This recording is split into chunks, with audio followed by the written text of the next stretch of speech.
Hey, yeah, mind dog, yeah.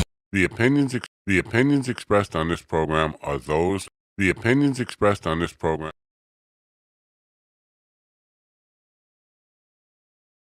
The opinions expressed on this program are those.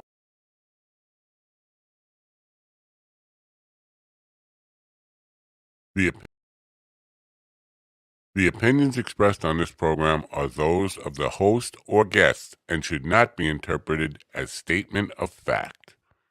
Independent fact-checking and corrections are encouraged. Can we get a cup of coffee in here, please?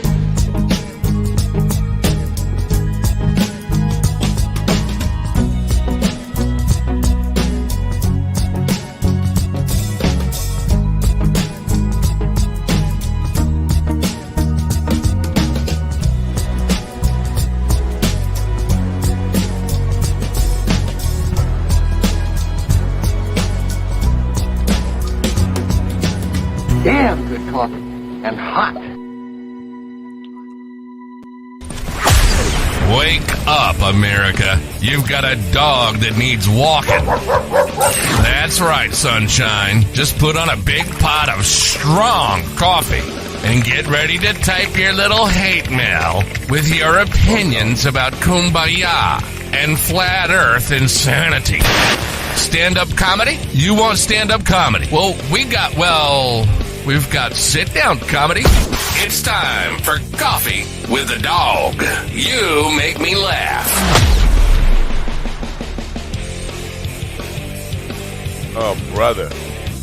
I don't think I do. I'm making myself laugh, but not laugh about laughing. I'm laughingly laughing at not laughing or something.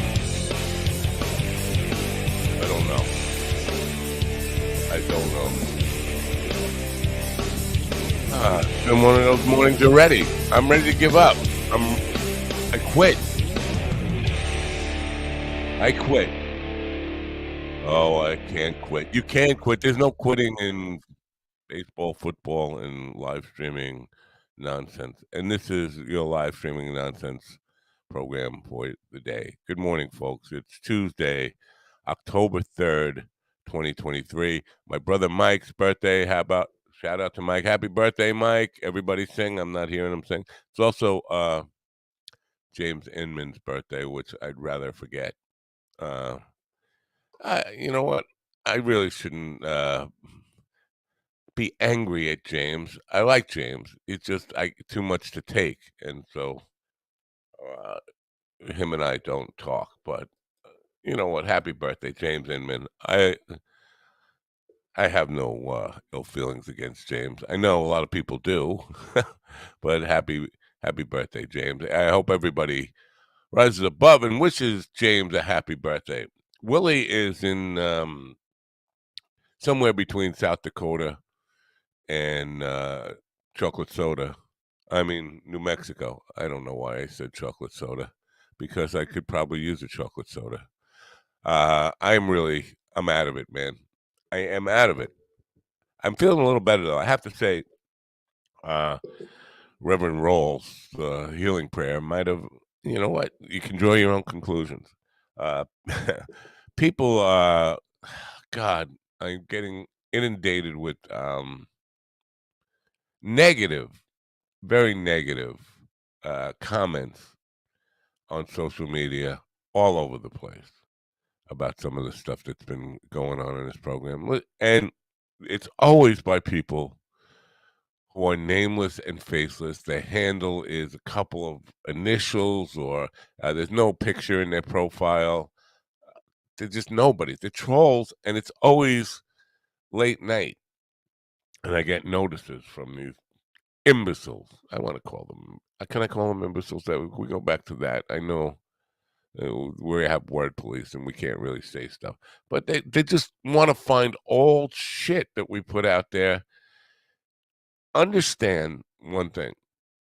None of this is really meant to be taken that seriously. I'm not trying to tell you what you should believe or how you should live your life. We're just trying to make you laugh here. And if we succeed in that, we've had a good day. Trying to make me laugh is my number one goal for doing this. But you know what? These people who have no lives and nothing better to do than get on YouTube or Facebook or Twitter or wherever and just find old content that they can disagree with and say something really negative about and have no name or face behind it. I think really it's time to get a job, get out of mom's basement, start taking care of yourself, be an adult, that kind of stuff.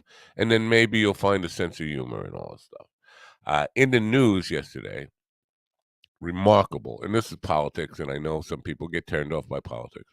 Matt Gaetz is calling for Kevin McCarthy to vacate the Speaker of House, Speaker of the House position. I believe this is the first time in my life that has happened, especially within the same party. And it'll be really interesting to see how it plays out. It's drama in the House now. I don't think the Democrats are going to let that happen because and Gates is so fucking stupid that he's his own worst enemy in stuff like this. Not a lot of people like Matt Gaetz to begin with. He's got some skeletons in his closet that people know about. He had just because he wasn't prosecuted for banging children doesn't mean he wasn't banging children. People know that about him, but also he is also understand that he's going to have to rely on some Democrats siding with him to vacate McCarthy. And when he floats ideas like, well, you don't have to be in Congress to be Speaker of the House, he just says that. All of a sudden, he just lost any Democratic support that he might have because you know what? They're not going to let Matt Gaetz and the QAnon faction of the Republican Party go. I don't know, appoint JFK Jr. As Speaker of the House, or somebody equally imaginary, or maybe somebody who was on trial now for a lot of different things. It could be Trump. I mean, they could be thinking that. Trump doesn't have time to according to Trump, he doesn't have time to campaign. He doesn't have time to do, take care of his own businesses. But he has time to golf, and he has time to consider being Speaker of the House. I don't know. I don't know where all that's going. It'll be interesting to see, though. And this is a very interesting time to be alive on the timeline. In merchandise news, we have some new stuff available. I can't show you the designs right now. Probably tomorrow morning I'll be showing you. But came about by Willie saying that his drug of choice is more, and so I made a couple of T-shirts, cups, all those kinds of things. They're now available with Willie's mug on it, wearing some kind of devil helmet, something. It's an interesting look, and we're expecting, we're hoping that this merch sells well. All not all. I don't want to say that. A lot of the money will go. A lot of the profits, the majority of the profits, are going to go to help keeping Willie paid off so he can keep doing the program. So we hope you will support that. Also, October 15th, we want to let you know we're going to be launching a new program, which is a Sunday morning with Dr. Reverend Jelly Roll. I almost said Jerry Roll. Jerry. Hey, Jerry. What's the story, Jerry? Not you, Siri. I didn't say Siri. I said... it's one of these days. Now, you may have noticed there was a problem starting the program. I have a bunch of computers here, and for some reason, the moose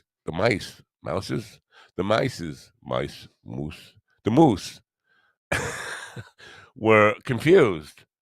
The one that's supposed to control that computer was controlling this computer, and the one that's supposed to control this computer was controlling that computer. And you clicked on things, and things didn't happen, but they were moving the cursor around. It was really spooky, like gremlins Ghost in the Machine, and it's happening. It's happening again, ladies and gentlemen. It's happening right now. Something very weird is going on here today. So I might have some trouble getting my bearings. Today we're going to have two comedians. One of them is a trans person. Not the first trans comedian that I've had on. I wasn't aware that I think her pronoun is she now. This is where it gets all really uncomfortable for me, not knowing. I guess I have to ask before I can even say she or announce her. See, as her, and announce the person in when the person gets here. I don't know. I'm uncomfortable. You know what? I admit I'm from another time, another century. I have no problems with any of what people choose to do with their lives, but this whole pronoun stuff gets me confused. Now I'm going to say she for because she's not here yet to get angry at me. I'm not sure she identifies. Well, she identifies as a lesbian, not as a trans person. It's all so confusing to an old boomer. I don't know what to make of it, but not the first trans person I've had or trans person comedian I've had on the program. Julia, can't think of Julia's last name. She was on America's Got Talent, and she was formerly Rick. And here she was pretty popular on Long Island. Gave up comedy for 20 years and came back as a woman, and was on America's Got Talent. Now I think she's upset with me because I sort of suggested I just raised the question: were you doing this? Is this all like a gimmick?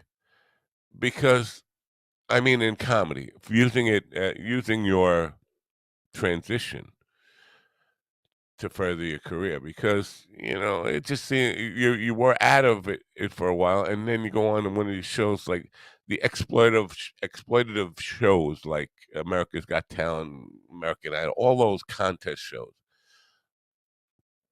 They're just exploiting people and about using them, and you allow yourself to be put in that. Are you doing? And all I did was raise a question, but I think she's mad at me now, and doesn't want to ever do the program again, or even though we have friends in common. The bad part of that is her agent, who pretty powerful, not pretty powerful. He has a lot of comedians in his stable. Yeah, he keeps him with his horses. He, by association, is also a little upset with me. So I know he could have helped me get several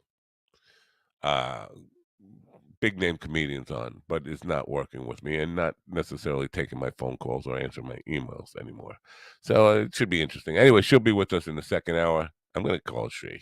That's what I got. She's a lesbian. She's calling herself a lesbian. She must be a she. If to be a lesbian, to qualify as a lesbian, I think you have to be a she first. Am I wrong or right? If you people are angry at me already and upset with me because I don't know the proper language to use, you can let me know about it. I will try to correct my behavior for you. In the first hour, Caitlin Manofsky is supposed to be here in a few minutes. Right now, we got Dr. Reverend Jelly Roll is filling in for Willie this morning. Good morning, Doc. Or do I call you? Do I call you? Do I call you? Reverend, doctor. Doctor is an honorary title that I made up a little while ago, a few years ago.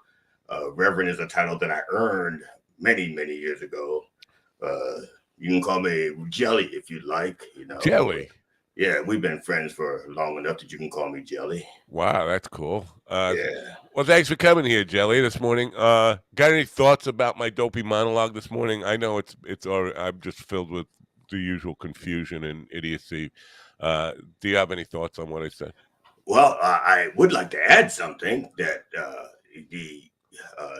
don't want to call him Justice, but let's call him Just Injustice. Clarence Thomas recused himself for the first time in Oh a yeah, I forgot case. about that. Yeah. Yeah, and I'm pretty sure that was because the people who bought his lease.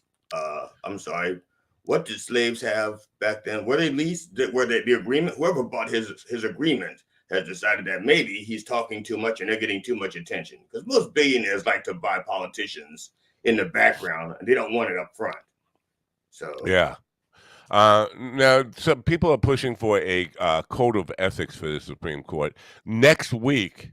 Was it next week or the week after? I have a guy on who is his whole mission is to kind of get a code of ethics for the Supreme Court. He thinks the Supreme Court has gone off the rails. Like, is it Joe Rusomano? I'll have to check that out. I think it might be the 19th, October 19th. I'm thinking that's next week. That's not next week. That's 2 weeks from now. yeah. Anyway, the focus of the show, we're going to lose a lot of listeners then. Anytime we talk about politics or anything to do with government, we lose a lot of people. My audience doesn't care about that, but I feel like I have to shove some of it down their throat. In some Well, way. it's like plumbing. Yes, it's like plumbing. People don't want to know where the water comes from. They just want to know that when they turn the faucet, the shit works. You know, they don't care about the roads until they break. They don't care about this until the air into their town stinks, and they don't care about any of that shit until it affects them. And by then it's too late. Yeah, I get it. Like that government shutdown, a lot of people were saying, it's no big deal, that won't affect anything. 9.1 million people work for the United States government, and that roughly all of them, not all of them, but roughly all of them would have been without a paycheck. That's got to affect the economy. That's got to affect you, besides the services that would no longer be available to people. But they just took that for granted. Now, we avoided that for 45 days, but in 45 days, we'll be biting our nails again and thinking, it's going to shut. Those of us who care, but a lot of people act like they don't even notice. They don't even pay attention anymore. But there's some people out there now who are so poor they've already been biting their nails. They're just doing it for nutritional value. Right. The real from yesterday, you were on for just a couple of minutes, and AI. I put it through that Opus clips to create some reels. Yeah, I put 2 of them out, and people have been shared and appreciated. Well, we're getting some negative response from it. So people think it's serious. I think some people think it was serious. They were like, they were questioning my beliefs. I don't know. Again, it's hard to explain to people. This is comedy. I'm not trying to, change the world here. I'm just trying to pass a couple of hours in the morning and make people laugh and have comedians on. By the way, our comedian is late, so I'm not surprised by this. I had a feeling this was better late happen. than pregnant. That's what I say. Could be. She could be late and pregnant, or definitely the second one is not pregnant. Next hour, definitely not. So coming to that now in the second hour, Diana Skoll, who I wasn't familiar with. I just thought I'm going to keep saying she until I'm told not to, was a beginner comedian, kind of a beginner comedian, although she's got a lot of material on YouTube. Yes, But she did a 1 hour show, 1 hour, one person show last year. So she can't be that new. Yeah, that was in Ottawa at the Fringe Festival. Yeah. So I was not aware until last night that she was a trans person. And I will admit, I feel awkward in the conversation. Like I feel like I have to walk on eggshells. What can I say and what I can't say? I don't want to be a dick, but I am a dick because I was born in the era of dickness. So got any advice for me on how to handle that? Yeah, it's the same advice I give to everybody. Just treat them like people, call them by their name, whenever possible. Because to be honest, most of this is just a matter of going to be treated humanely and humanly. So that's it. Beyond that, if we make a mistake, and Lord knows people make mistakes 1 or 2 a day, if they don't have it in their heart to forgive us, then it's on them. It's not on us. We tried. Well, it's not like you started off the conversation by saying, "So, tranny, I'm sorry." What? No, you didn't start. If you started the conversation like that, then Ms. Skoll would have a reason to say, "You dick." But if you Right. say Ms. Skoll and she goes, no, I prefer they Skoll, then it's you weren't trying to be difficult. Right. The Shit last happens. the last time I had a conversation with a trans comic, it started this way. I said, "You're the first." I said, "I don't know any other trans people other than I know one from many years ago, who I was friends with when he was a guy, and went away for the summer, came back as a woman and didn't want to know me, acted like they didn't know me, and so I said that's the only other trans person I ever knew that I'm aware of." And that's how it started off. And she was angry with me for saying that right from the start. I felt like really uncomfortable. Like I'm trying to kind of help myself understand where you're coming from, and I'm not trying to offend you in any way. But everything I feel like everything, no matter what I say, is going to offend you. Now all of a sudden, I don't even want to talk. I just want to sit here and let you talk. Well, it's funny because as a minister, people had gotten used to me saying someone transitioned, and they thought, back then it just meant they died. But now I could say someone transitioned, and they stare at me because they're waiting to find out if it's they died or they have a new lease on life. They don't know, Right.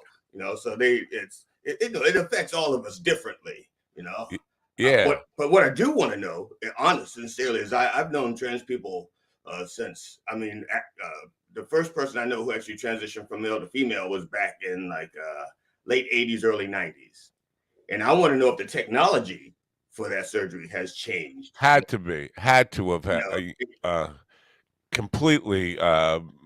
It's got to be much better. I mean, my not to kind of change the subject. My brother-in-law went for a bypass. I think he went for a triple bypass last week, and he was in and out football? of huh? Was it football? Well, we're Yeah. talking sports now. No, I'm No, sorry. but No, I'm just, I know, yeah, I know. but I know I get it. But he was in and out of the hospital in one day. Yeah. Uh, my father, when he went for a triple bypass, he was in the hospital for 6 weeks, and then the recuperation period had to be 6 months or something. Yeah, I had my appendix out maybe 40 years ago. And the weirdest thing about that is, like I said, it left this huge scar on my side. And back then I was a stripper. I didn't even want to be a stripper anymore with the appendix scar on my, what I'm saying? Because I take off my shirt and I show the abs and they're like, ooh, they look so, ooh, what's that, a scar? He's got a scar. So I stopped being a stripper because of that scar. My sister-in-law just had her appendix out and they did it laparoscopically, put a little tiny hole, probably could just stick it in your navel and aim it over there, and no scars. I picked the wrong time. See, some people pick the wrong time to be sick, or I'm just saying. Should I play some stripper music and maybe we can see a little what the act used to look like? I'm gonna tell you now. My wife got a little annoyed because I became a stripper long after. I mean, I stopped being a stripper long before we met, Ah, and so she never got. Here's the deal: no matter who you are, at some point in your life, there's a point of diminishing returns on your looks. You know what I'm saying? You're I gonna look do. back at a picture and go, "I've never looked better." It might be a high school graduation, it might be a wedding picture, it could be a divorce picture, but like that moment, after that, everything just got worse. And so my wife never saw me in my full glory. You know what I'm saying? That's a And so, shame. yeah, I know. That's what I'm saying. And I can't call old girlfriends and say, no, really, honey. I tell her, Pam, tell my wife how good I used to be in bed before I got old. Tell her.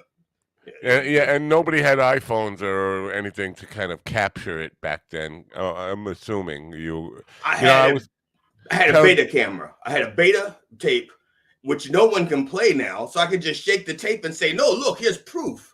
But nobody Yeah. can, Yeah, where do you find a beta player anymore? Well, Andy Andrews probably has one, but that's a whole other story for another day. Um, I was trying to explain to people just yesterday that when I was a kid, there was no such thing as video. Like, what do you mean? What do you mean? No, it was a different format. No, there was no such thing as video. We didn't have videotape. There was no way to tape. Television stations had these big bulky machines that would do instant replay and stuff like that, but it was either film or live television. There was no, and they would play films on television, but there was no such thing as videotape. Nobody had any kind of video recorders until late 70s, early 80s, and it sounds like my grandparents telling me before television or before radio was invented. Like I just couldn't wrap my head around it. They were looking at me like I was from another planet, another time, and I am from another time, I guess. But it's just. I don't know if you remember these. I literally just happen to have one of these here. You remember these? Oh yeah, slides. Yeah. Yes, most of my childhood is on slides. You know, right. And you would put for people who don't know, you put them in a well, there were several ways, but a slide projector would be like a rotary thing. You put it in and automatically switch to the next one, so the next one would be in front of the lens and it would project. Or they had these kind of, I don't know what you call them, goggles you would put on, and you click a thing that would move the slide around. Yeah, and that was social media back then. You put it in, you invite everybody over, and they look at it on your wall. That was social media. Right. That was how you shared your GIFs. Now, and I just read this morning, we have 3D printers. Yes. And 3D printers can print just about anything. Yes. And scientists used it to print a rat brain, a living, working rat brain. And they're doing experiments. Instead of doing it on animals, they are printing a brain, a working, functioning animal brain, to do research on it. That's a pretty scary thought. Well, let's step up from QAnon. The rat brain is like because before they got a little to the rat more brain, intelligent. Before they got to the rat brain, they did work on worms with the ganglia, and then they got to QAnon, and then they said, "Well, it works on QAnon. We made a QAnon brain. Let's try a rat." So I remember seeing that in the I think it was the Omni magazine. I think it was. Yeah. So, but as a spiritual person, a spiritual leader for the community, do you see any, I don't know, religious, spiritual implications in the fact that we're starting to, because they were saying the next thing they're going to try to do is print ovaries, human ovaries. Yeah, here's the deal, and this is the only thing I'm a little bit concerned about. For those people who actually believe in the Bible, like literally. There was a time when like people got too advanced. They said, I'm going to go visit God. And they decided to build a tower like 900 feet or something, which probably would have been like 12 feet short of seeing heaven. But apparently God didn't say, don't want you this close, and wiped everything out and gave everybody different tongues. Before that, everybody tasted the same. So my fear now is that we're going to get to the point where not necessarily God, but somebody else is going to decide to play God and go, they're getting too close, and let's muck things up. You know, there's going to be a point where people are just going to panic. You know, they're making brains, and then they're going to eat them. It's the zombie apocalypse. You know, what was it? Soylent Green is people, right? They will. Yes. Have you had the fake meat? You're not a vegan or a vegetarian, are you? Or I am not a vegetarian by choice. Your wife my body stopped producing an enzyme to help break down the more complicated meats like steak, deer, and pussy. But I have been able to develop. I've been able to get some of that back. So my wife and I's sex life has returned, but I still cannot eat steak and pork. Definitely no tube steaks. So, you know, I eat everything that I can. You know, it's not a religious thing. Hello, Caitlin. Yeah, I just sent her an email. I guess I didn't see that earlier this morning. She had sent me an email to confirm all the stuff. I don't know. I was just looking. I'm sure on Sunday I sent the links out. Maybe it sent it to the wrong email. I don't know. I'm having administrative challenges lately. But she's here now. Let me read her little intro, and then we'll introduce her in. I'm kind of excited about learning about what. Now, let me go for the threesome look. You want to? Let's find out if she wants to be on top or on bottom. We should give the lady the choice. Right. Well, we can move her around when she gets in. Caitlin Minoski has been doing stand-up for a year and a half. That is 18 months, and have had the privilege to perform in multiple states in the Midwest and New England. She attended her first comedy festival this past August in Portland, Maine, when our friend Robert Taylor, who was a frequent contributor to the program, he was there. I wonder if it's the same exact festival. I mean, I can't imagine Portland, Maine has lots of festivals going on in August. Anyway, she also performed sketch with two groups based in Columbus, Artificial Idiocy, Independent, as well as Hot People Near You through hashtag Studios. She's here now, but my mouse isn't working again. You know what? This is really frustrating with this mouse situation here. Ladies and gentlemen, welcome Caitlin Minofsky to the program. Now, look at this. You see what's going on? I'm not sure this is mouse related. Maybe it's my program, I don't know. I need help. She's supposed to be here I just added her in. Oh. Hello, hold on a second. We're having technical difficulties. I apologize for this. It's all the Rev Jelly Rolls.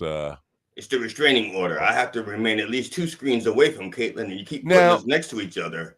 And so, yeah. What the hell is going on here? Maybe I should go to the other. Oh, there she is.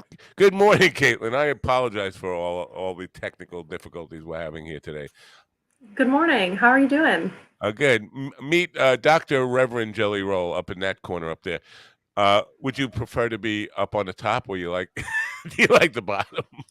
I am happy where I currently am on the screen. That sounds good, because I didn't want anything else to go wrong. Let's start with the festival in Portland, Maine. What was the festival? Do you know the name of it? Remember the name? It was just the Portland, Maine Comedy Festival. Huh. Because frequent contributor Robert was up there. He said it was lovely and he had a great time up there. I'm not one to believe Portland has comedy festivals like continually, so it had to be the same one. How big was it, and what was your experience like up there? There were 150 comedians and sketch and improv groups, and there were 5 to 6 shows a day, so it was really awesome. I loved the way that it was organized. They had mixers and social events to meet the comics, it took the pressure off of necessarily having to go and introduce yourself at a show. You're right. Like, okay, we're all at a bar for the sole purpose of networking. So right. It was awesome. I met a lot of really cool and talented people. Did you use it to network with people and make contacts and advancing your career that way? Absolutely. Also, my best friend from high school lives just outside of Portland, so it was nice to get to see her too. Okay, so let's go back about 18 months ago. Well, first of all, did you always want to be in comedy? Was this a lifelong goal that you had suppressed until 18 months ago, or is this something that was happening on a dare? Tell me about how you got started. I've always enjoyed comedy in many different forms. For a long time when I was a kid, I actually wanted to be a cartoonist. Gary Larson was a big inspiration of mine of The Far Side. I wasn't super comfortable performing. 18 months ago, moved to a new city, got out of a long-term relationship, and just needed to get out of the house. So I kind of stalked the local open mic scene, and it was about a month or 2 before I actually went up. Now, did you go to the open mic to act with the intent of doing it, and it took you 2 months to get the courage, or was it after 2 months of actually just going as a fan that somebody else prompted you to go up? Tell me about that. Went to get the courage. Before I had really made any connections or any inroads, it's like, okay, so there's open mic, and then there's like Jerry Seinfeld, and I have no idea what any of the middle looks like. And so that that 2 months was just me meeting and talking to other comedians, some of whom were open micers, some of whom open at our local club, and they have an established career. And so seeing that spectrum was really illuminating. Yeah, It took months to work up the courage to actually get up on stage. So now a lot of people and I think kid themselves when they're on this program. The people who have not been in comedy very long, I often hear that their first experience, they killed the first night they killed, and I'm thinking that's ill in your mind. But because the comedians who have been who have been in the game 20, 30 years, they look back and like, I was awful on first night. I think as time goes on, you kind of realize that you weren't as good as you think. Was your experience good? Was it a positive experience? It was a positive experience. So the first time I actually went up and did comedy at all, I did it one time in college as like a bucket list thing, and I was like, whew, glad I'll never have to do that again. And then it clearly bubbled up several years later. But the first time I actually went back in earnest was on a like talent show mic, is how they had built it. So they had set it up as anything that the kid you would have wanted you to do. And so someone tap danced, someone like twirled ribbons, someone told poetry, I did stand up, and that was so low stakes. It was very helpful. I think I was one of two people that did stand up at this mic. So that was, I definitely didn't kill because I wasn't very good, but I got laughs simply because no one else was doing any comedy. Right. Now, this was in a new city, so I'm assuming you didn't have a lot of friend support there, right? Mm-hmm. Just me, and then I invited my brother. Okay. Well, I wouldn't even invite my brother. That's what I was going to ask you. Do you feel more comfortable? For me, especially trying something new, I would rather nobody even knew I did this. Like none of my friends or family. I wouldn't want anybody knowing that I was doing it until I knew I was good at it. Was that a concern for you? It was more of a, I need someone there to hold me accountable or I'll off the stage. So he's like, well, I'm your ride, so you can't go anywhere. So you're gonna see this thing through. Well, you could have turned that around and said, well, why don't you get up there? It was Mr. Big Stuff. Let's see you do it. If it doesn't take, it takes a lot of courage, I think. I do think it takes, at least the first time. How would you describe, because I looked around the internet and couldn't find any samples of your work, video or audio stuff. How would you describe what you do? So I always bill myself to bookers as clean but not family friendly. So just a personal preference. I don't really swear and I don't really talk about blue material, but a lot of my stuff is pretty dark. So I wouldn't want to do like a birthday party. Yeah. You know what, Anthony? Sort of like family reunion. Yeah. Anthony Jeselnik, I don't think I've ever heard him use profanity, but he's extremely dark. So yeah, that's an interesting distinction there. You can be really clean as far as the language goes, but still be not family friendly in any way. Stories though, or jokes? I mean, short jokes or long form stories. What is your choice of delivery method? More so short jokes, definitely, than long form stories. I think the longest story I have is maybe 2 minutes, and it's pretty much written to just set up punchline. Wow. So, tends to be how my brain works. Now, looking around the web, you do. I mean, on your Instagram page, I did see quite. It seems like you're working pretty often, which is confusing to me because I couldn't find any of your samples on work. Like, how are you even getting this work? I mean, because most people think, and I think it's probably pretty true on most part. The minute you try to get a gig, somebody's going to say, "Well, let's see your work. Let me see some of your work online." So, what am I missing here? I have a lot of unlisted videos on YouTube that I will first. I still have a corporate job, so I am pretty protective of my material being out where my viewers can see it. Right. Wow, that's weird. I mean, not weird. I don't mean to call you weird, but you understand that if you become a major success in this business, you can't keep it a secret. Yep. It's kind of strange that I understand that, I have school teachers, comedians who are school teachers, and they're reluctant to let their kids, their students, know that they're doing it, but their students find out. Eventually, people are going to find out anyway. And again, your Instagram page has all this stuff that's going on. They're going to be curious, and want to find out exactly what you're doing. Mhm. You can't keep it a secret. You know that. Yeah, it'll eventually reach a tipping point. Yeah. And so if for a booking you will send them a direct link and they can watch it that way, right? Mhm. Absolutely. Uh, Corporate work. Tell me about. Do you do corporate comedy? No, I work in transportation. Yeah. Interesting. Interesting. Rev, Legal or illegal? Li- I'm just trying to figure out why you're trying to hide it. Is it legal transportation or illegal transportation? Because Mhm. I can see if you're like hiding from the law, you don't want people to know where to find you. But if what you're doing is legitimate, you say like, "Hey, I'm just transporting young children, but for good purposes." You know what I'm saying? So Oh yeah, someone has to move those orphans from one orphanage to another. yeah, Ah. that's so. Now, in that cup you got there, is that coffee or tea? This is coffee. All right. Like it very much. It's a red velvet from Tim Hortons. I don't know. It's seasonal, so I figured I'd try it. Sell us some Interesting. coffee, Matt. Sell us some coffee. I'm gonna step out while you sell us some coffee. Yeah, so Mind Dog Coffee.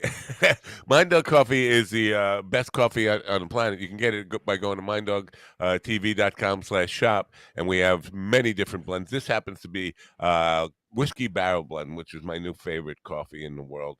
It's I also like the cowboy blend, but we have our own brand of coffee. I'm a coffee enthusiast. Where you are right now, where you're in, are you in the Midwest? Yes. What time? And so it's 8:41 in the morning there. No, it's I'm still on Eastern Standard Time. I'm in Ohio.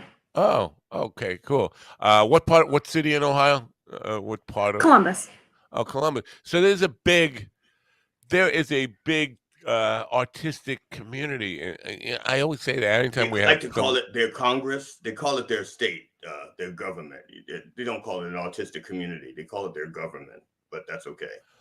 I've been to Ohio. I'm just saying.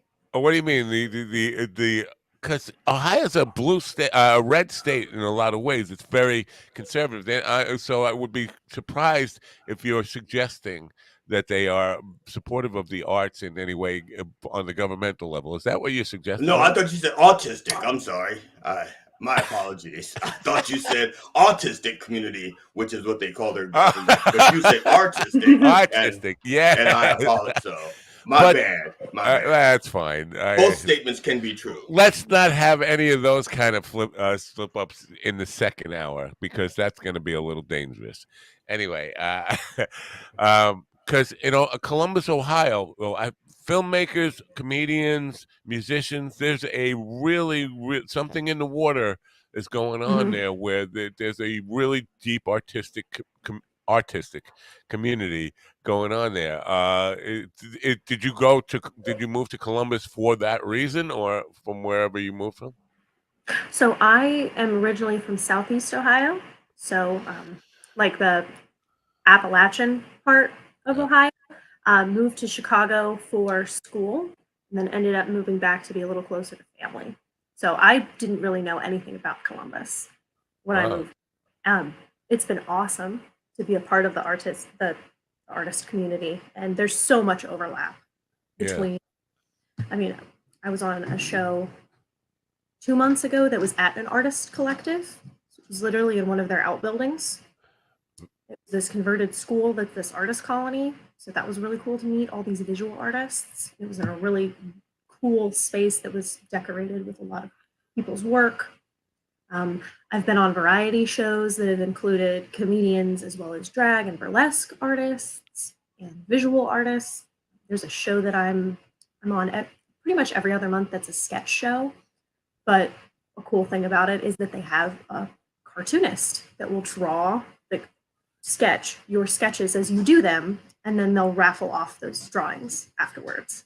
So it's been a really cool fusion of all of the different mediums in this city. And I had no idea that any of it existed before I moved here. That's pretty interesting because of the things you just, as I alluded to, Ohio is a pretty red state. I mean, politically wise, and the things you alluded to run counter to what the red side of the spectrum is supportive of, and it's very strange that would be going on. I don't know if you've put a lot of thought in that, but how does that work? How does that contradiction of the state being red at its core, but there's a large tolerance, a group of tolerant, artistically leaning people in the state. It's a contradiction, don't you think? It is. I think the most interesting thing I've seen are, and I'll preface with this, one of the best shows I ever did was in this small town about an hour outside of Columbus. Small little rural, like blue collar town. It was phenomenal, but it was produced by someone that was originally from that city. And the attitude I got from a lot of those people that had a great time was simply, well, when I say that I hate all those like liberal artist people, I'm not talking about you. There's this disconnect between this anonymous, amorphous idea of what artists are and then the people that you see in front of them. Because most people are, they want to enjoy art, they like comedy, they're impressed when they see somebody's paintings, they think it's really cool, and they're talented when they can put a face and a name to that work. Wow. Yeah. Rev, you got any thoughts on that? You smiled there. That I'm not talking about you. I have multiple thoughts. I just don't want to step on her moment. Oh no, believe me. Right. By the way, Rev Rev is going to do his own show on this network, but he's filling in this morning for William Conway, who would not be shy at all about stepping into the conversation. So feel free, Rev, if you got any thoughts. I just have a couple of questions. First of all, that you're in Columbus and you can only find two sketchy groups. The one sketchy group is the artificial idiocy. Now, is that a reference to is that a nod to artificial intelligence or natural idiocy? It is a nod to both. And that is a sketch group that I formed with two other stand-up comedians. Oh, sketch, not sketchy, because it was Ohio, and I just assumed they were sketchy. My apologies. I'll scratch out that Y. And so the other group says hot people near you. Now, are these Ohio hot people or real hot people? So we're operating on LA sevens, but Ohio. Okay. So that's a little bit. I don't know where New York falls in that, but that's the spectrum that I'm understanding. Wow. Well, New York falls right now. Actually, they've had so much rainwater. Everybody's involved in a wet T-shirt contest, and they're going to figure out where they stand after the contest is over. That's true, but actually now it is beautiful here for the last 48 hours. I would say it's back to normal. Normal being because we didn't get a lot of rain this whole summer, and then autumn hit, and we got nothing but rain. But we're bailing out now. We're doing okay. So plans for your future in your career? Do you plan on traveling, hitting the road, being a road dog comedian? I mean, I know you work in corporate America. That's not easy to do. If you're going to do that, you have to plan it around vacations and stuff like that. What is your plan for your career? Do you have one? Currently, trying to transition into more remote work. Oh, transition. See, and Yes. There's that word Another again. use for that word. Yes. And, in case you don't know, and you probably don't know this, in the second hour, we have a comedian who's a trans person, and we were talking about I've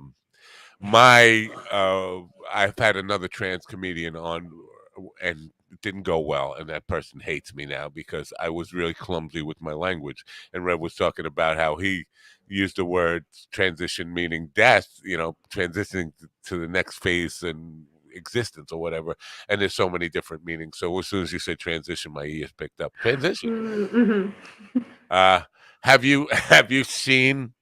Because you mentioned drag performers, and I played in a band behind drag performers, and the people I've been in bands with who have played behind drag performers were super supportive of it, but now because they're told that's evil, they're not supportive of it at all. Have you performed in any kind of gender bending type of? I did one drag performance in college.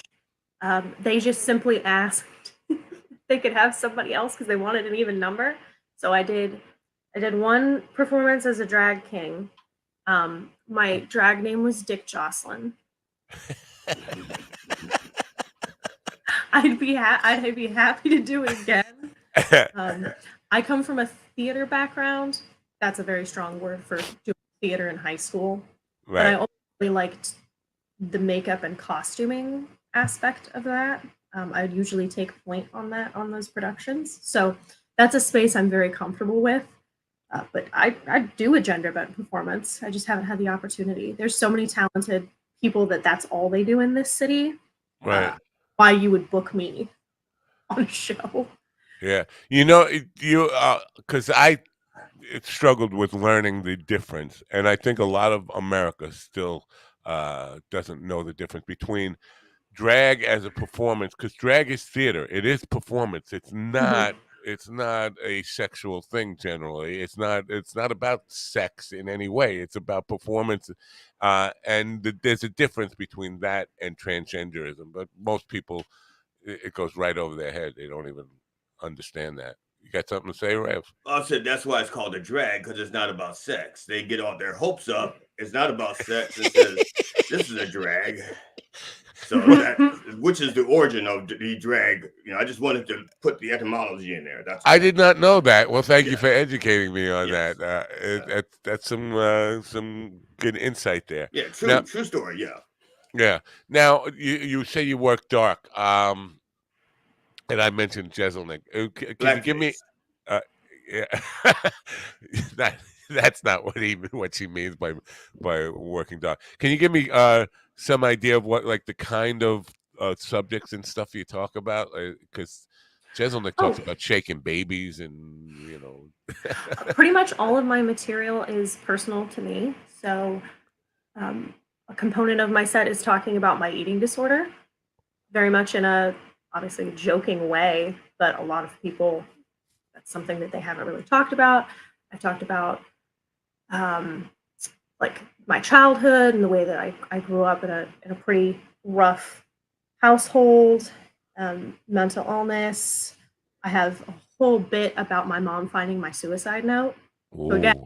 really not friendly for kids, but clean the entire time. So, Now, did Wow. she find the note pre-attempt or post-attempt? And was there an attempt or was it just a note? I was getting my tools ready. Okay. And now what was going to be your office of choice? Oh, NSAIDs. Okay. Did What? you Mhm. Yeah. isn't that an erection medication? I don't know. Were you trying to? Pain meds. Okay. The other Mhm. ones. The other ones. Yeah. Okay. Yeah. Okay. You talk No. about eating disorder. Rod Bartlett, who's been on this program before, he made his bones. Well, he's a very successful comedian, but he was most famous for being on the I Miss in the Morning program for 20 years or so. He did a bit. He was doing a bit about the Biggest Loser, the show Biggest Loser, about fat people and the fat shaming fat people. He goes, and just in the title, The Biggest Loser, but he was making a joke about it, like we accept that in overweight people, and nobody had any like reaction to calling the show The Biggest Loser and exploiting overweight people and shaming them in a way and making them go do all these ridiculous things. So could you imagine if there was a show like an anorexic bulimic type of show on that, and it was really dark, and that create at the time when he did that, oh man, people were reacting like he was just like that was so wrong for him to do. But I think he Mhm. was right in a lot of a sense that The Biggest Loser is God, man, that we don't even consider that.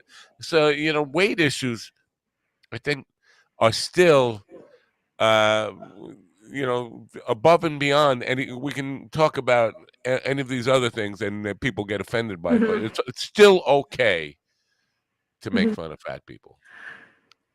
The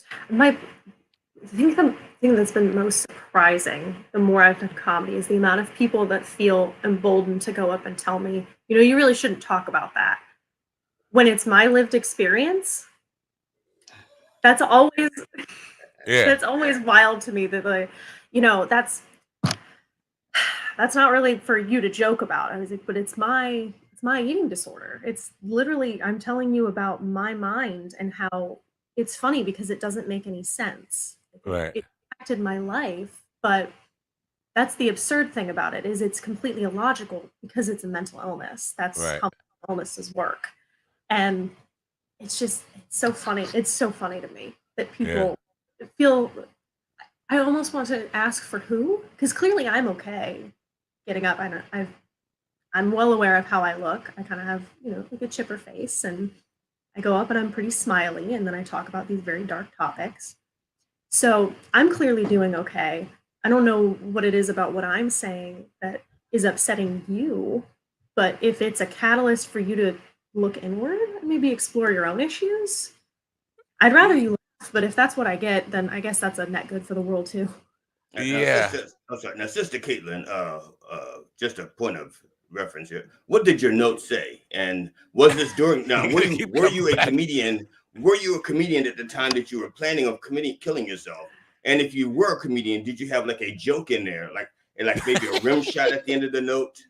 And how did your mother respond? Did she correct the note, return it to you? See, it's funny that you mentioned that, because that is the joke, is that my mom found it, and the first thing that she did was knock how many spelling errors were in it, because I was like a little kid. Now, so this is before comedy. Yes, this is before comedy. I was 9. 9. Wow. Okay. Now, what was the reason that you decided that at 9 years old, you're going to give up on the next 9 years, and then the next 9 years? Why was it like 9 years? I've had enough of this shit. I've seen enough of the world at 9. I can't take any more. This is it. The end. Dear Mom, I'm 9 years old. I've had enough. What was the last straw? Had a really rough childhood for a number of reasons I don't want to get into. But I was also. No, you have to. It's prerequisite. Didn't you signed a disclaimer? You have to. But I was also raised Roman Catholic, and so like in my kid mind, I was like, I'll just get to go to heaven. So like, let's just like speed run through this. Which is there are no Roman Catholics in heaven. Did you know that? I'm just telling you there are no Roman Catholics in heaven. There's a special place for them, and it ain't in heaven. I think actually, I realize that now. Columbus, Ohio, is closer to heaven than where Roman Catholics are going. I think I was thinking you got that backwards. I would think that's all there is in heaven, but okay, well, I'll go with you there. Now, I was just looking to get your links because I was struggling this morning, technical-wise. But there's another Caitlin Manofsky. I don't know if you know that, because I just went CaitlinManofsky.weebly.com is not you, right? Or is it? It might be. I think I had to make a website. Oh yeah, there's like nothing on it about comedy, so I was like, no, that can't be her. No, anyway, that might be mine. So at Instagram, it's at C. Manofsky. Correct. And Facebook.com/Caitlin.Manofsky. So yes. we'll send people there. You got shows coming up you want to let people know about? If anybody's tuning in from Cincinnati, I will be there tonight, 7:30 p.m. It's a PG-13 show, so it's clean-ish. Our headliner, Adam Minnick, has a dry bar special. He's a local favorite, so come on out to that. Hope to see you there. Interesting. I've never heard of a comedy show being PG-13 before. I mean, I've seen clean comics, but I've never heard of a comedy show being advertised as PG-13. It's at night, right? It is. It's I was told comedy needs to be, if it couldn't be in the movie Daddy's Home, then it's too dirty for that. I was like, okay, that's a Which Daddy's Home? Because I have a version of Daddy's Home, and I don't. And The I'm pretty Adam sure you can Sandler put film. anything in Daddy's Home because once Daddy got home, he put anything in them. So I'm just Not saying. the Daddy's Home from Pornhub. Oh, okay. Yeah. Yeah, that's interesting. Now, Cincinnati, because have you played these kind of shows before? I mean, I'm curious if like a 14-year-old shows up, if there are 14-year-old kids coming to the show. I did. I've done a couple clean shows actually at a museum in Findlay, and it was like for their family fest. And so I've done a few 10-minute and 15-minute spots for that are all clean. Wow. Because I don't know, because I'm thinking back when I was 14 years old. I love comedy, but I was a fan of Carlin. I was a fan of Richard Pryor. I was a fan of Cheech and Chong, people like that. I mean, we're talking the 70s. I wasn't going to comedy shows though, and I would imagine as a performer, if I looked out and see kids, that would change my mindset on stage a little bit. It fucks with me. It fucks with me, especially when they don't tell you they're going to be there. And you've got a whole thing and you count it out. You're like, okay, I used fuck 9 times and shit 7. And then you look in the front row and there's this kid going, ah. And the first thing you do is you look at the parents and you say, what the fuck are you doing bringing your kid to the show? You didn't Google me, did you? And if you did Google me, you should have Googled harder because you'd have found up in there. Once you Googled real deep with the gloves, some rubber glove Googling, you'd have found that you should be bringing your kid in here. Yeah, really, really odd thing. Now, and Cincinnati is not that far from Kentucky, so you're gonna get some Kentucky people to the show too. I mean, right? It's like right on the border. Yeah, nope, right across the river is Kentucky. Now, with Kentucky comedians, since we know it's Kentucky, their comedy doesn't have any bite because they don't have any teeth to begin with. But so how does did their toothlessness influence your comedy at all? I'm just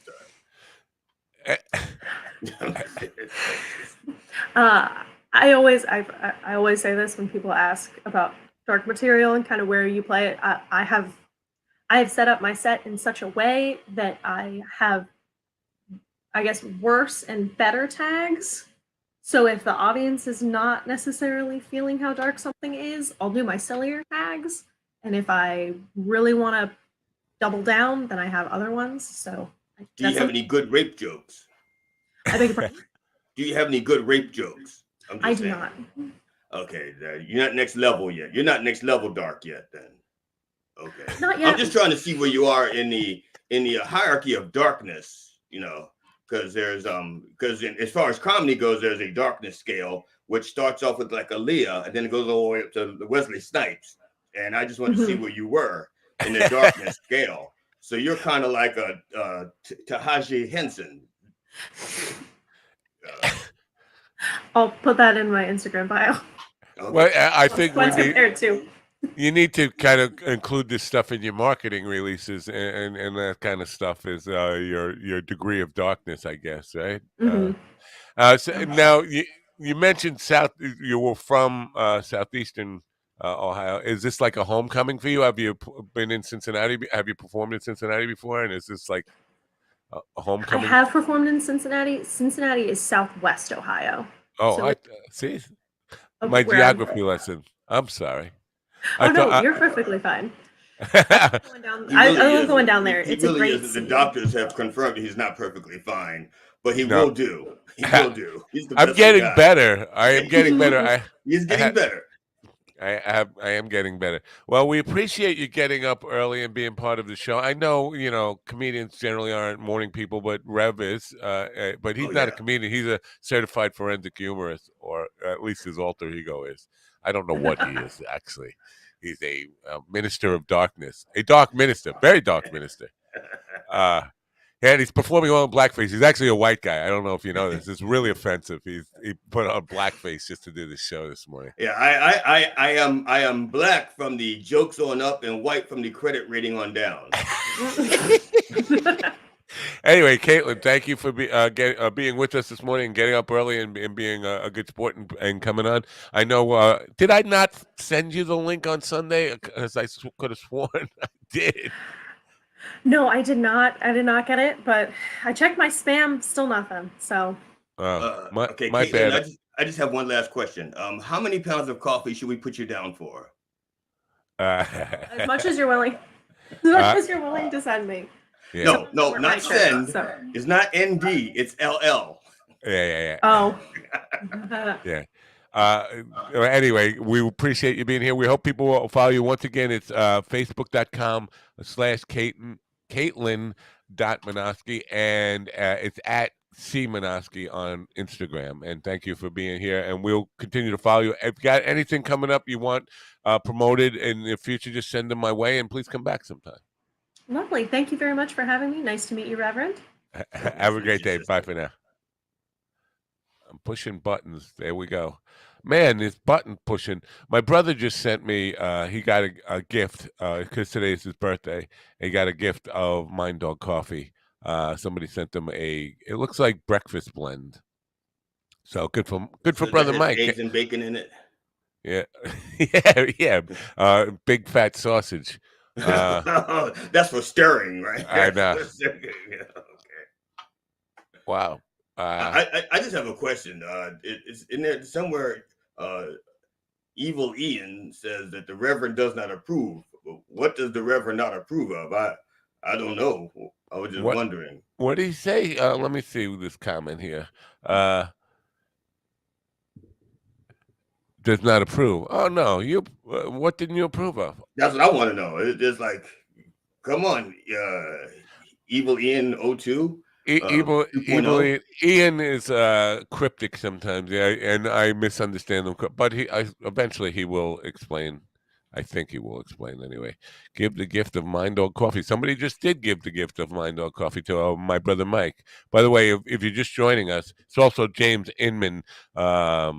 James Inman's birthday, which kind of makes me feel a little awkward that my brother and James Inman share a birthday. Do you know of Inman, Rev? No, I do not. You're a lucky man. You're a lucky man. That's all I can say.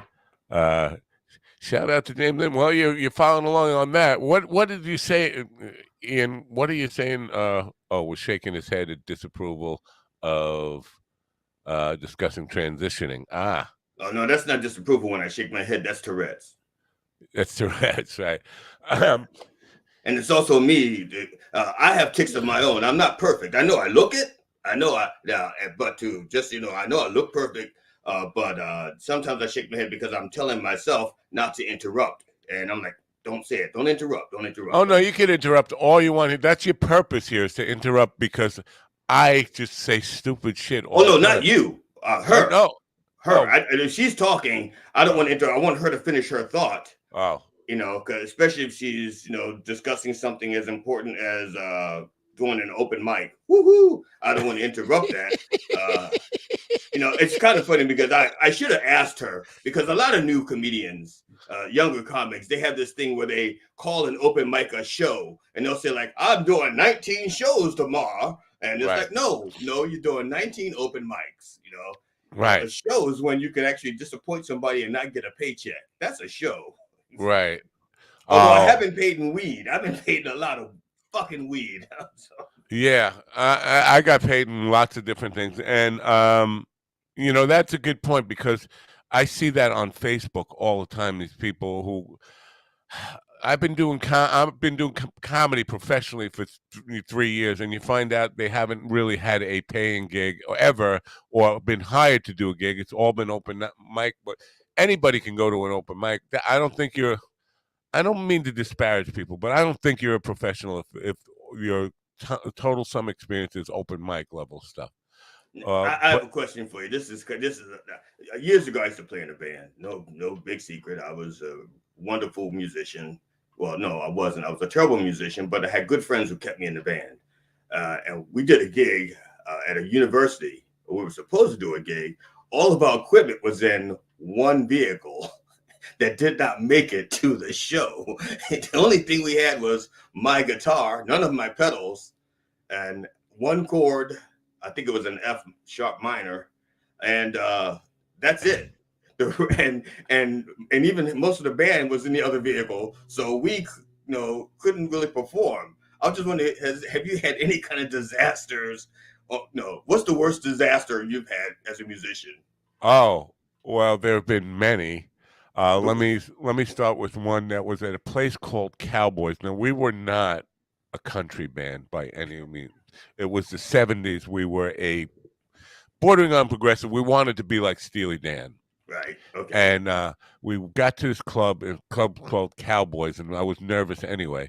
And we set up to do a sound check, and my amp blew a fuse. And in those days, when your Yeah. amp blew a fuse, what you do is take and if you didn't have a substitute fuse, you take the fuse and you'd wrap it in cigarette tinfoil, from a Marlboro pack, that tinfoil, and you put it back in, and it would work, Right. but it's Until also it cooked. dangerous. Right. Yeah. So we did the sound check with that, and I forgot to turn the amp off, and we went to dinner.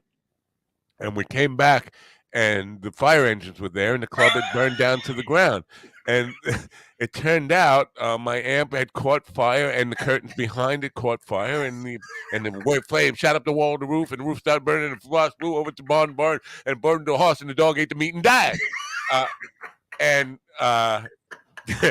it was, so we lost the gig. Not only lost the gig, but now I'm on the hook for like potential arson. They questioned me, and the police come and all that kind of stuff. And I think I spent like 6 hours, instead of playing music for people, Cowboys, in the music they wouldn't want, being questioned by police and fire marshals and all that stuff. And it was and years later, you co-wrote "Smoke on the Water." Yeah, exactly. And the Flip Wilson a bit about it. Ain't nothing happened, but the dog died. Oh, dog died? How the dog die? Well, he ate some dead horse meat in the barn, and he died. Well, I had the dead horse meat get in the barn. Well, because the barn burned down. The dog ate the meat and died. People who don't appreciate the beauty of Flip Wilson, he was a fucking genius. Yeah.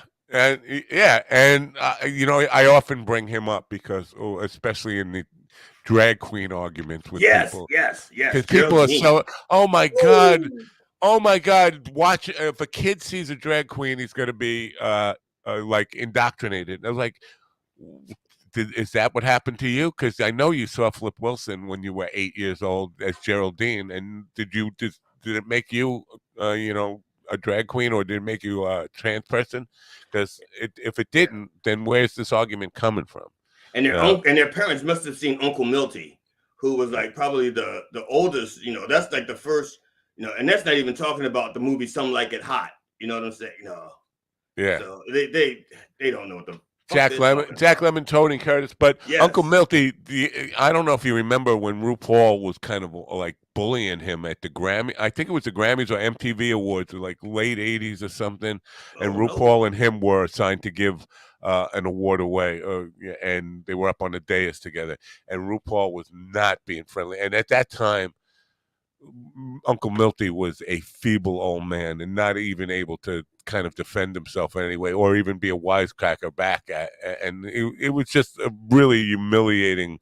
People felt bad for Uncle Milty at that point. And the thing is, Uncle Milty was known for having let's just say that he had a slapstick. For Johnson, right. They used to always tell big dick jokes about Uncle Milty. Yeah, apparently he had like an 18-inch stick or something. Well, biggest white man stick ever. Yes, and in comedy, So he held 2 awards. Yeah. So yeah, I mean, but so the attitudes have changed and all this stuff, but this whole idea of indoctrination is just bullshit. Nobody can make you or change. If you are who you are, I don't think anybody can. Just seeing shit is gonna. I grew up hanging out on 42nd Street and 8th Avenue as a kid. And there was nothing but prostitutes and drug dealers and trans people and everything under the sun that was a vice was there when I was a kid. It didn't make me do any of those things. I'm not a drug addict. I am a pot smoker, but And there you're a was not musician. that. And you're a musician. Got to Yeah, throw that in there. I And was Lord that. knows you're doing radio. So Yeah, I was that before I started hanging out there. So I count that as I've been a musician since I was 7 years old. It was that's true. And you probably didn't start smoking pot till you were 8. So 9, 9. actually Oh, 9. okay. Yeah, Okay. So, dropped acid for the first time at 10, and Who dropped it? You dropped it and someone else picked it up, or someone uh, dropped it, you picked well, it that's up. what. Yeah, well, obviously that's what we used to call. But Yeah. not window pane, bladder acid, in those days, which was a little piece of paper that they put the chemical on, and it would dry, and then you would eat it. Bladder acid, what they call it. Yeah. Christmas Eve. Christmas Eve mass in the church.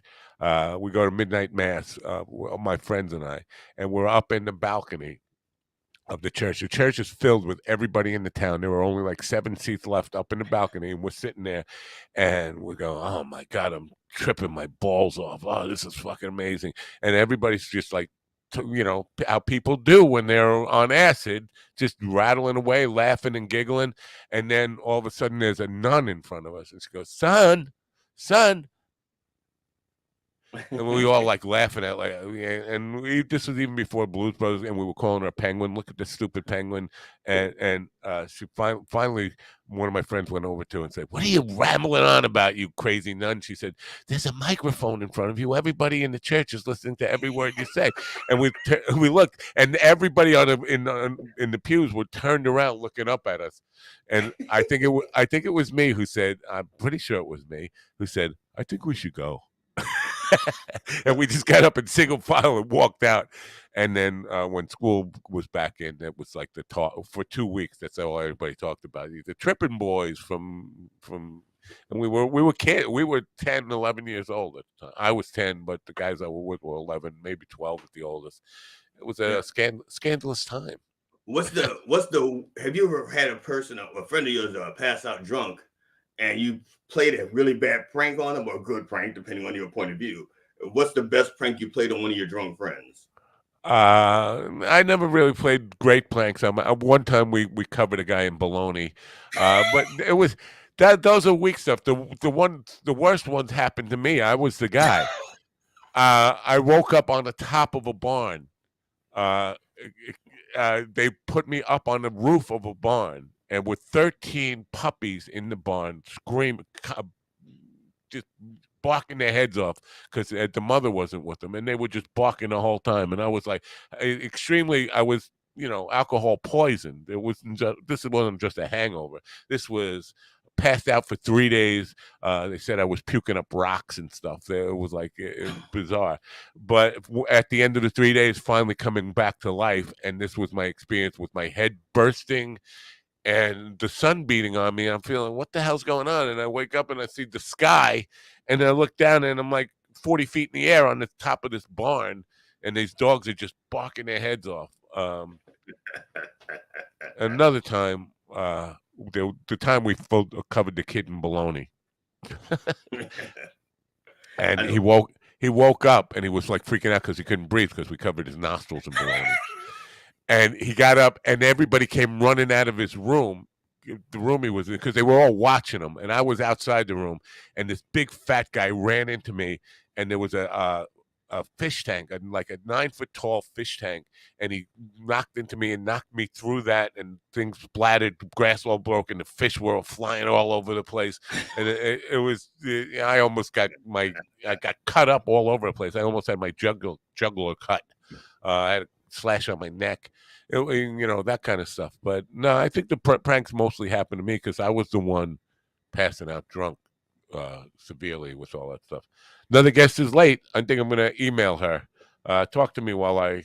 Oh, sure. I'll tell you about the when I was in my 20s and 30s, and I used to frequently hang out with police officers, state troopers, and local county police officers, and they would they party. If you've never been to a party for police officers, you must go to at least one, because first of all, they have great drugs that they've confiscated from a bunch of other people and only turned half in. They have a lot of little when they park all the police cars in front of the house, they know nobody's going to call the cops on the party.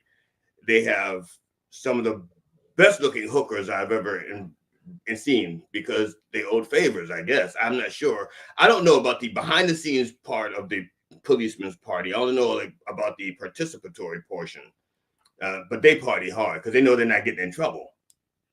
So we were out one night drinking like nobody's business, and one of the officers was really ripped up, and so we said, let's take him to his neighborhood, but drop him off at the wrong house. And this is like around 3:00 in the morning.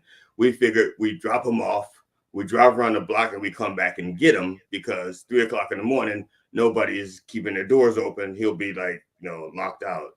We thought it was funny. We drive around the block, we come back, there's more police there because these people did not lock their door. He just walked in. Wow. And so, of course, they think they got a burglar. He thinks he's home. So, Oh, my goodness. And he's a police officer, so he's like really indignant. What are these people doing in his house? So they called the police, and we drove around and saw the police cars. Let's keep on going. We'll let him sort it out. No, that was the Jim. His name was Jim. I won't say his last name because we had 3 friends that were Jims back then, and they had to figure out which Jim it was that we did it to. But you know what? I can't believe this happened on. You know what? And you were on Sunday a part of my incompetence on Sunday anyway, letting a lot of people down. I can't see where I sent my next guest the login on Sunday. I could have sworn I did this Sunday morning. And Caitlin also I didn't send one to.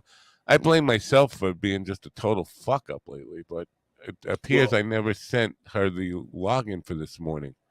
Get it on the record that this is not a trans thing. You just fucked up for everybody because you forgot about GD Fenderson also. So it's not you. No, Diane. It's not you, Diane. He really was out of it on Sunday. He was right. Well, either that or I am like the world's biggest bigot because I was I neglected a woman, a trans person, and a black man all in one day. So the trifecta. I'm like the hero. I'm a MAGA hero. You are. There will be a statue, or there will be like a Rocky statue of you at the top of some staircase. I would say library, but they probably wouldn't have a library. The problem was I couldn't find an Asian or Latino to piss off that day either. I would have done the cycle. I would have hit for the cycle. They're all next week. You got till next week you can do it. Right. I think later on Thursday. I should check to make sure. Thursday I have two people I can't pronounce their names. It's sad, but let's see. I just want to do my best and tell you about the people who are coming on. Akua Doku. It's Akuadoku. How would you pronounce that word? Okua Daku. I would say yo. I'd pronounce it yo. Yo. Yeah. And the other one is Aditya Maya. AdityaMayya. And that's the first question I would ask her. Why? Why? Why? That's the first question I'd ask her. Yes. The hardest thing for me is name pronunciations. Even, I always like yesterday with Tyler. I pronounced his last name Schwanky, and I almost made a joke about it. Schwanka. Like how? No, but it's funny. I mentioned him to my wife about the Schwanka. So I mentioned it to my wife, and I was giving William kudos for knowing about the delivery truck. Yeah. And my wife looks at me and she goes, "You know about that?" And I said, "I do." And then she reminds me that I knew about that. I'm like, "Oh, William's not so fucking special." Sorry. I was like, "Oh," because I was like going to give him kudos, like, "Oh, that's a deep dive." And my wife goes, "No, you know that." We just reminded me of where my video stuff was about. Yes, I was talking about there were no such things as videotapes. When I was a kid, swank and I almost made this joke yesterday. Swank was a pornographic magazine. You had Playboy, Yes. where you could see naked women. You had Penthouse, where you could see, probably sometimes see a vagina, but it was covered in like as much afro as Link from Mod Squad had. Oh, absolutely. And then you had Schwank, which, I mean, it was like today's pornographic movies. Nothing was hidden Yeah. except for the vagina. And this is what I can't wrap my head around. The vagina You in could if it those were longer, but go ahead. the vagina in those days, every one of them, I don't care if you're white, black, Asian, whatever, you had an afro on your vagina. I mean, even blonde women had big black afros on their vagina. Oh yeah, Whatever. absolutely. I don't know how, but they wore bikinis, and somehow none of that bush was ever sticking out of a bikini. How long it must have taken in suction cups and to get all that bush tucked into a Well, it's simple. Simple technology. You reach down, you pull the top of the bikini out, reach down in and grab all the hair, and then you pull the hair up, release the bikini, and now the hair is inside. It's simple science. It's the same technique we use to pull in long penises and saggy nuts. You reach down, pull them upward, let go, and it falls inside. Well, unfortunately, we don't have any model ready to display the technique here, and actually. Give me a moment. My wife left. My wife is on vacation, and she left the cat, and I think the cat's right behind you. He's in the bush. That's one big put. But my wife Amona is in. Well, she's not there yet, but she's in transit to the West Coast. Oh. And so she left me in charge of the cat, Tootsie, and our dog Stop Dropping. So, wow. Yeah, I'm in charge of the Roll household until she gets back. She's trusting me not to burn shit up. I am really freaking out with this mouse situation because I'm trying to control that computer, and the cursor is over here. And these aren't networked computers, which is really freaking me out. Like they're not supposed to be anyway. You're a married man. Does your wife take vacations without you? No, she hasn't, but she wants to. Now, the reason why I ask is because my wife and I met when I was like 40. Yeah, 40. So we've been like, oh no, not 44. Because it's been 20 years. So 40. I was 44. And up until that point, I had managed to not starve to death or, get arrested for, anything stupid, arrested for smart things, but not stupid things. But the main thing is I never starved to death. But whenever my wife goes away on vacation now, and she takes vacations without me like one a year, because I travel comedy, so this is like our trade-off, kind of.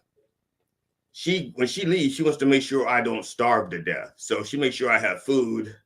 She's like, what are you going to eat? What are you going to eat? It's like, if you left me with an empty refrigerator, I'd find something to eat. You know what I'm saying? I didn't starve for 44 years. I'm not going to starve for 1 week while you're gone. It's not like I forgot how to buy food while you're, But it's funny that she left, and before she left, she wanted to make sure the refrigerator was stocked for me so I wouldn't starve that 1 week. And I was just wondering if your wife treats you like an idiot also. No, yeah. Well, first of all, I do all the cooking and food shopping in this house. My wife doesn't eat. She almost like she's not a vegetarian, but she does salads a lot. And I can't live on just salads alone. I'm a carnivore. What about a steak salad? Yeah. You put a little steak. My wife. First of all, we didn't meet until I was 48. But she, in our first 2 years of marriage, she would call me up at work at 10 o'clock in the morning and ask what I want for dinner that night. And I would be freaking out because I'd be at work and I'm just getting my day started and I got so much on my plate and I can't think about dinner at night, and would bark at her a little bit. And so she decided, I guess, as a kind of revenge or something, I'm never going to make him dinner again. So for the last 13 years, I've been the one, and sometimes I ask her, well, you want me to cook tonight? And she'll yell at me, no, I can't eat anymore. Like, what the hell? We talk about weight and joking about eating disorders and stuff like that. She's always trying to lose weight, even though when she's thin, she's trying to lose weight. She gains like 2 pounds. It's like a catastrophe. Oh my God, I can't eat for a month, and yeah. crazy. So no, we don't have that kind of relationship. The only time she ever went away without me was she went camping with our daughter, and it was supposed to be 3 days, and she was only gone a day and a half. And I was, I kind of not like I would look forward to, but No, but there are things you can do around the house.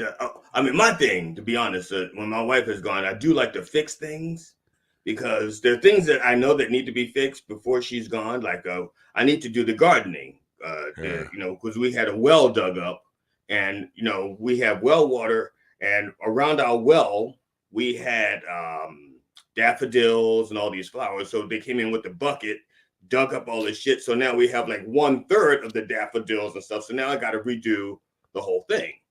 Wow. I don't want somebody over top of me going, are those the bulbs for the tulips or are those the bulbs for the daffodils? I don't, I want to just put them in, cover it up, and wait till next year to see what grows.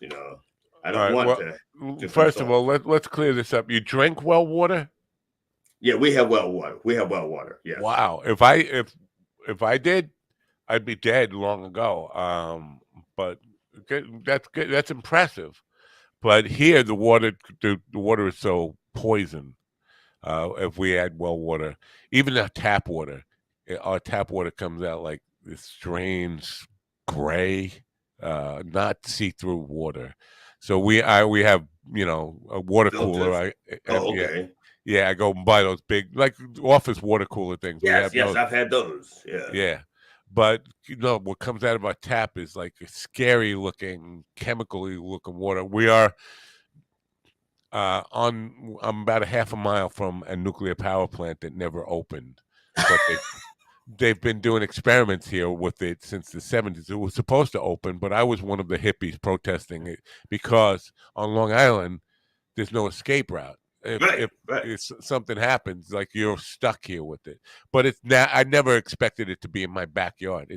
It's literally in my backyard. I got Nicholas Tesla's lab 250 feet that way, and then a dormant nuclear power plant about a half mile that way, and I'm stuck in between them. Now, just so the audience can understand this, if you were to look out your window, can you see the towers? No, the towers were broken down, but if I walk down the block, I can see them. Yeah.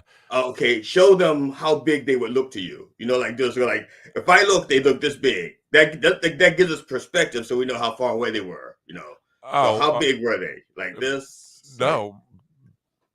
When you. Oh shit! You were close. Yeah, yeah. You were may not have any more kids close. Oh yeah, I've gone rift. I'm definitely not having any more kids. Listen, my sperm count was always like very low to begin with. That's a whole other story. I got short. Oh, Diane said she forgot about it completely. I can't. It's her fault, not yours. She can't make the interview. I'm kind of relieved because I did not want it to be perceived that I had slighted her because of the trans issue. I am so.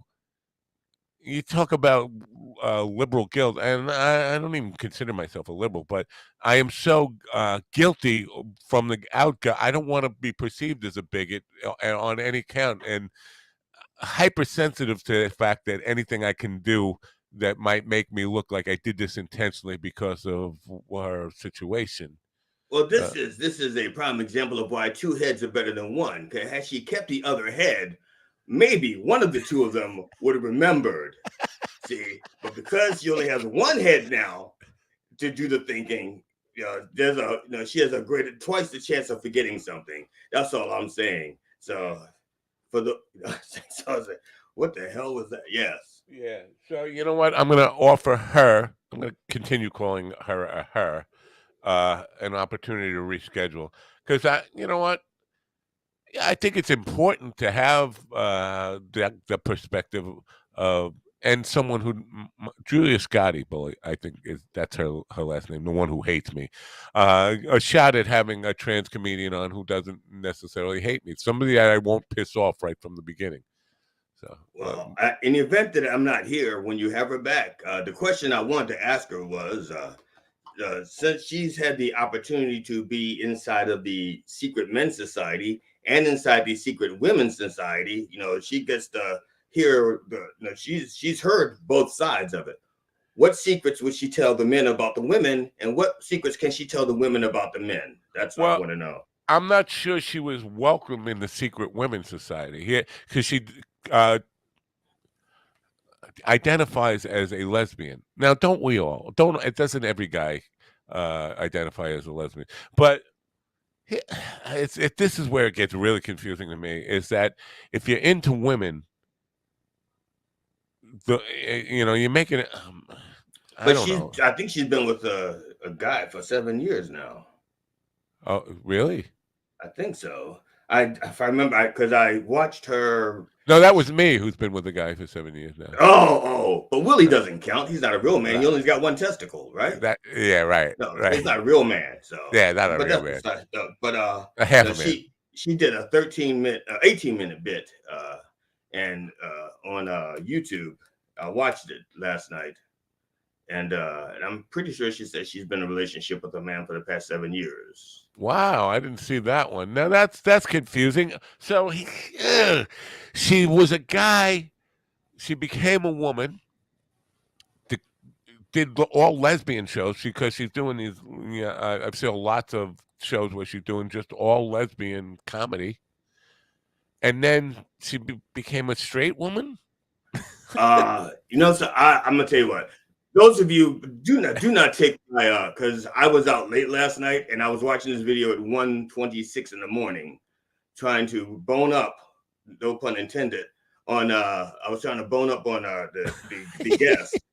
And so it was around 1:30 in the morning. So I may have slipped, but I would bet a pound of Mind Dog coffee. Wow, that's a lot of coffee. Yeah, that she said that she was in a relationship with a man for 7 years.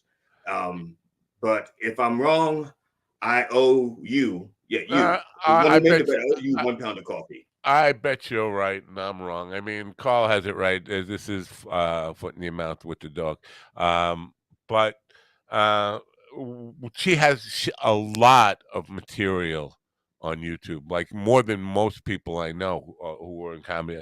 She's definitely not afraid of burning material. So I'll go over it, and before we have her on, I will learn more.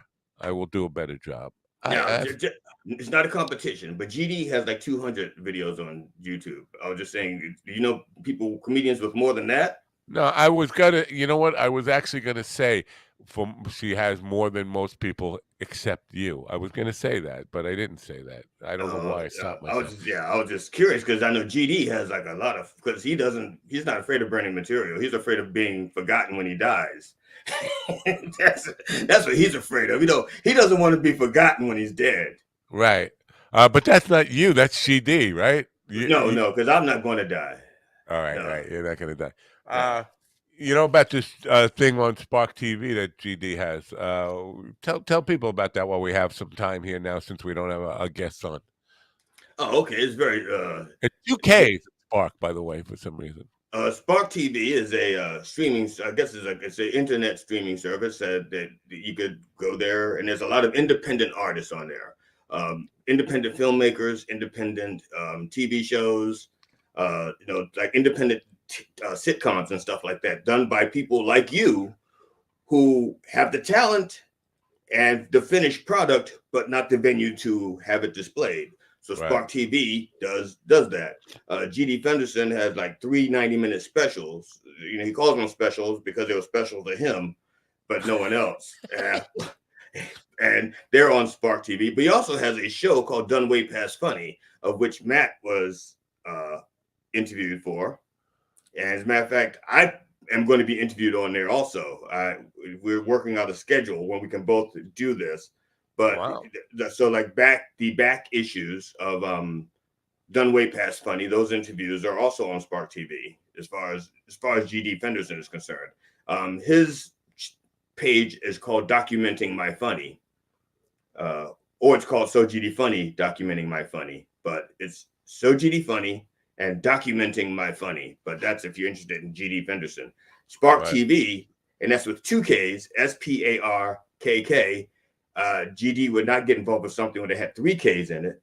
So KK TV. Yeah, it would be good to Spark KKK. Also, like not to take anything away from Spark TV Yes. with 2 Ks, not 3 Ks.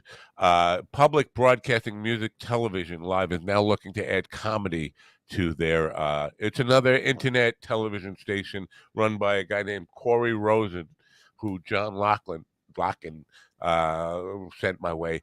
He wants to add comedy to his lineup, and he has some comedians doing shows on there. It's a regularly scheduled type show. If you have stuff, it's pbmt.com. I think that's it. Let me just click on this. Oh, it just opens up a Facebook page? No, that's not right. Oh, no, because it's coming from a Facebook link. pbmtv.org. And you can go there. I will, if anybody's interested in that, you got content, you want to be part of this thing. I think I might put some content on there.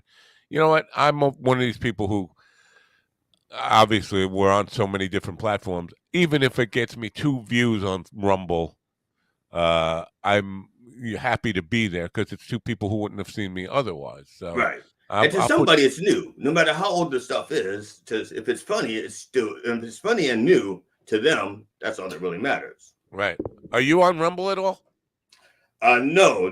My wife You're thought on that now. was no. My wife thought Rumble was something Rumble seat. Yeah, that's what she was thinking. She goes, no, you will not. And I'm not saying that my wife controls everything I do. She just controls my nuts, and the amount of pressure she applies determines what I do. It's not so my wife does not control me. Just I'm letting it out there right now. I'm my own man. She just controls my nuts, and that determines my actions. Well, maybe I don't know.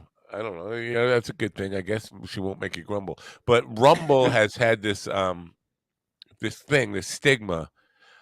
And I thought I was doing really well when I started doing this, and I was like seeing numbers that were like extraordinary. I was like, wow, we're doing way better than YouTube on Rumble. It found out that they were all fake. All the numbers on Rumble, because the way they were counting them was if you scrolled past it. But if you scroll past it for, if it took you a second to scroll past it, they would count that as a view. So all of a sudden, I'm seeing thousands of views on there and thinking, well, I'm doing great on there. Turns out, not so much. But they've changed the way they're counting them now, and they will give you views and actual viewers, like 2 different numbers. And so now I'm feeling like they're getting that right. Because I hope they're getting it right, because actual viewers are like 21, and that seemed like that would be something. I don't know if you know the answer to this or not, and if anybody out there knows the answer to this, please let me know, because I really do want to know. On Facebook, sometimes they will suggest a friend to me, and I want to know: are they suggesting that same person? Are they suggesting me to that same person, like at the same time? And so, why aren't they looking at it and go like, I want to be his friend? Is it like a standoff? Or like, I'm not going to friend them till they friend me. That's all I want to know. Does anybody know if when they suggest a friend to you, if they've suggested you to that same person? I think so, but not like in sync. But they will come up in there, scroll along of people you might want and people you may know, that kind of thing. I don't think they do it simultaneously. Like, I'm going to send you this, suggest them to you, and then you and them to back and forth. I don't think it's simultaneous like that. But I was just curious, because literally I'd be like, I'll get a Facebook message and it says, "Here's a friend suggestion for you," and I'll look and it'll be like 2 mutual friends. Right. I'm like, okay. And then the 2 mutual friends are actually just mutual friends of other mutual friends, and somehow we just clicked. No pun intended. Yeah, I get a lot of women who are, their friend requests me, and I see they got 50 mutual friends, and I go and look, and it's these same fucking dudes who are just like perverts, and they like, and I know I could tell by if it's the certain group of friends, these dudes. I'm like, I know this is just a scam woman. This is not a real thing. I generally look at their profile, and if I don't see comedian, musician, filmmaker, or something in there, I will Right. delete them. And sometimes I think like I could be, cutting off some people prejudicially, unfairly. But you know what? If you're not in show business, I don't want to know you. If somebody emailed me the other day saying we could be friends, and I said, "Are you in show business?" I haven't heard back from him yet. It's like, what do I care about it? Not because I'm looking to make celebrity friends, but if we have nothing in common, and I can't see, what do you want to do? Flirt with me? I got nothing to flirt about, man. My That flirt game, mustache. my That flirt game is dead. No, I don't know. I think if you did a little work with that mustache, you could probably pull off. I You don't could have the do like a energy for it. resurgence of the. Remember how that guy Tom with the mustache from Magnum PI, Tom Tom Selleck? Selleck, Selleck. yeah, Okay, yeah, the big uproar there was, and he never really went away. His entire fucking career is based on his mustache. right. I mean, and I think you actually could do a better job because you actually have less hair to distract from the mustache. That's true. Yeah. But I don't have any energy or desire. Listen, I couldn't even talk myself into masturbating. I, But you're not supposed to talk. You're supposed to whisper. I'm just not interested. I definitely I feel like in the army they used to give guys saltpeter to calm them down their sexual desires. I feel like somebody has been slipping me. Maybe it's the wife. Maybe it's the water from the nuclear power plant. Something. Uh, my sex drive is really low, really low. I'm a neutered dog at this point. I'm like that dog that has gotten old and just wants to lay around on the porch and just like lick his balls every once in a while and is content with that. I have like a great story that I never tell in public or when something's recording it because This is sort of public, even though there's only. and it is also being recorded. So I will not tell this story. But if we are ever alone, like without recording devices, I will tell you the story because it is really funny, but it's also really damaging to a marriage. It's really damaging. And the thing is, nothing bad happened. But I'm gonna tell you now. I have this thing. I do not have any secrets from my wife. I just have shit I don't tell her.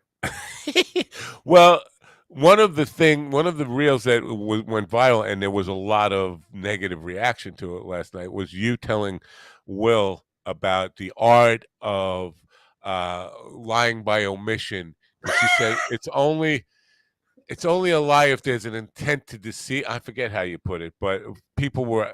I can't tell you, probably upwards of 20 people with negative comments about this, promoting, lying and all that kind of stuff. And this is a man of the cloth. I'm like, not really a man of the cloth. Well, technically I am, but, Yeah. but I think some of it's rayon, some of it's cotton, some of it's linen. But yeah, so yeah. Now, Bean Flicker's talking about Tom Selleck's legs. I always thought those legs looked ridiculously stupid because he would wear these hot pants shorts, and he was like 9 foot tall or whatever he is, and You all mean of that like was legs. John Stockton NBA short? Yeah, and he looked like one of them birds, like a flamingo or something. That's all leg and no body. Like it'd be like 7 feet of leg and then a foot of body on top of that. In those hot pants shorts, like chicks are supposed to wear. I don't know. So I guess Kelly thought that was hot, but Kelly thinks anything is hot. She's probably flicking it right now, with two old geezers talking to each other on the internet. Possible. But then again, they say once you grow old, it'll stick and hold. Yeah, I think that's what they say. Now, don't get me wrong. With what is she saying? I'm weird. I like body hair. Did he have hairy legs? I don't know. I don't remember that. I thought I remembered him having like really white, long legs, like a flamingo. If I had a picture, if my mooses were working correctly, I'd pull up a picture of him as Magnum in the hot pants. Let me see, Magnum PI. Now, when I was in my 20s and 30s, as a matter of fact, even now in my mid 60s, I don't have a lot of chest hair. If I did not shave my chest for 2 years, I'd have four hairs. See that So when I was in Kelly my doesn't like you. 20s, I had like one hair, and it was actually I didn't mean to have one hair. I had 12 hairs, and I shaved my chest because I was going on a date, and I felt like she got my shirt off. I didn't want her to see just 12 hairs, so I shaved my chest and I shaved 11 hairs off. So I left one hair on without realizing it. And so we're lying in bed, and she's got her fingers twirling that one hair, and I got embarrassed because I'm like, oh shit, you're a man. You either want no hair or all hair. You don't want just like one hair, especially since I had 12, but I missed one when I shaved them off. And she's twirling it with her finger. And I said, I'm so sorry. I'm embarrassed. She goes, oh, no, it's cute that you only have one hair on your chest. Wow. Like, yeah.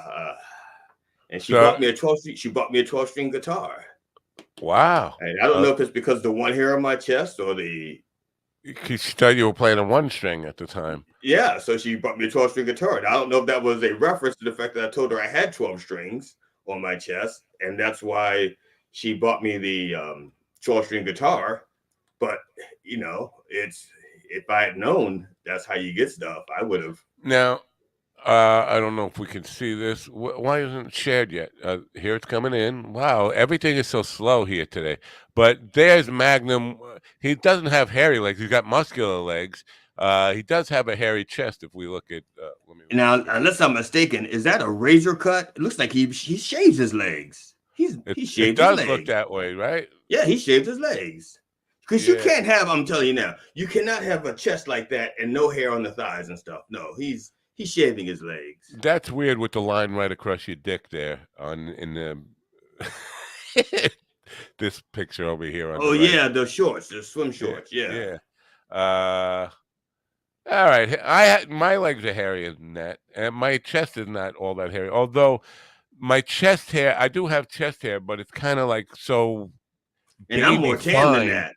And light that it doesn't look like I have any chest hair at all, but I do have chest hair. And I got a better tan than that, so I'm not impressed. Yeah, you do have a better tan. Do you burn? Not really. And the reason why I say not really is because sometimes, like, if I have like oil, let's say on my hands, and I touch my face, that spot will burn. You know what I'm saying? Yeah. So I don't generally burn. No. Interesting. I'm just obviously scrolling through some.